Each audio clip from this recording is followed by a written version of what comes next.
ஒரு சிறிய கிராமத்துல கவின்னு ஒரு பையன் இருந்தானா. அவனுக்கு சிப்ஸ், கூல்ட்ரிங்க்ஸ், சாக்லேட்ஸ் இந்த மாதிரி ஜங்க் ஃபுட் ஐட்டம்ஸ் தான் ரொம்ப பிடிக்குமா. கவினோட அம்மா அவனுக்கு காய்கறி, பழம் எது கொடுத்தாலும் அவன் சாப்பிட மாட்டானா.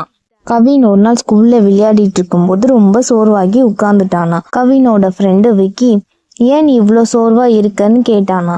அதுக்கு கவின், எனக்கு தினமும் இப்படிதான் சோர்வா இருக்குது, நீ மட்டும் எப்படி இவ்வளோ சுறுசுறுப்பா இருக்கன்னு கேட்டானா.